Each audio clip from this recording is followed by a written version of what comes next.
पुलवामा वाले terror attack की reality क्या है, ये इशू दोबारा से इतना हाईलाइट क्यों हो गया, जम्मू और कश्मीर में कौन सा स्कैम हुआ कि जिसकी वजह से आज सत्ता गरमाई हुई है। तो आज आपको डिटेल में बताएंगे कि ऐसा क्या हो गया सत्यपाल मलिक के साथ कि जिस पार्टी ने उन्हें गवर्नर बनाया उसके खिलाफ ही आज वो बयान दे रहे हैं। आपको सारी माइनर से लेके मेजर डिटेल बताएंगे। 2019 में देश के जवानों पर एक अटैक हुआ पुलवामा में, जब उनका कॉन्वॉय गुजर रहा था पुलवामा से। जब ये हादसा हुआ उस समय जम्मू और कश्मीर के गवर्नर थे सत्यपाल मलिक। पहले आप ये सुन लीजिए।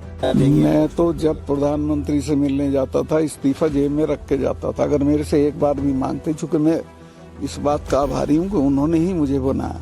मेरी जो जानकारी है इसके हिसाब से ये तीसरी बार बुलाया है उनको। अच्छा, ऐसा नहीं है, एक जांच चल रही है, इसमें उन्होंने जो कहा है इसके अलावे कोई साक्ष्य सबूत या चीजें आई होगी तो बुलाया है। तीसरी बार बुलाया है, इसलिए हमारे खिलाफ बोलने के कारण बुलाया, ये सत्य नहीं है। मगर मैं इतना कहना चाहता हूं, आपको ये भी पूछना चाहिए कि हमारे साथ से अलग होने के बाद ही क्यों ये सारी बातें याद आती हैं? ये आत्मा उस वक्त क्यों जागरूक नहीं होता है जब सत्ता में बैठे होते हैं? पहले बात करते हैं पुलवामा की, उसके बाद आपको बताऊंगा कि रिलायंस का स्कैम क्या है, क्या ये सच है या झूठ। सत्यपाल मलिक पुलवामा के एलिगेशंस के बाद भी 2 स्टेट के गवर्नर रहे हैं बीजेपी की तरफ से, गोवा और मणिपुर के। इसी बात को अमित शाह ने एक इंटरव्यू में कहा कि पार्टी छोड़ने के बाद ये आत्मा क्यों जागती है, इंसानियत सत्ता के वक्त क्यों नहीं आती। पुलवामा एक बहुत बड़ा इंटेलिजेंस फेलियर था देश के लिए, लेकिन जैसे इलेक्शन नजदीक आते हैं ये सारे मुद्दे उसी टाइम पर गर्म होते हैं। सोचने की बात तो है, क्योंकि एंड ऑफ द डे इनकी लड़ाई खाली सत्ता की है, जवानों से इनको कोई मतलब नहीं होता है। सत्यपाल मलिक ने कहा कि पुलवामा के समय पे उन्होंने पीएम मोदी को कॉल की थी कि कुछ होने वाला है, लेकिन कॉल कनेक्ट नहीं हुई। समझदार आदमी की बात ही क्या है, एक गवर्नर पीएम से कनेक्ट नहीं हो पाया। इसका जवाब मेजर गौरव आर्य ने पहले ही दे दिया था कि गवर्नर और मेजर सैटेलाइट फोन यूज करते हैं। भाई जंगल में भी फोन कनेक्ट हो जाता है, कोई इनको बताओ। और सबसे बड़ी बात की सीआरपीएफ और स्टेट पुलिस सीधे गवर्नर को रिपोर्ट करती है डायरेक्टली। ये मुद्दा इसलिए कि सीआरपीएफ ने एयर कैरियर की डिमांड कर रखी थी पुलवामा से 4 महीने पहले, वो भी होम मिनिस्टर से। अब गवर्नर सत्यपाल मलिक की बात को कोट करते हुए बताता हूँ कि उन्होंने बोला कि अगर सीआरपीएफ को ऐसी जरूरत थी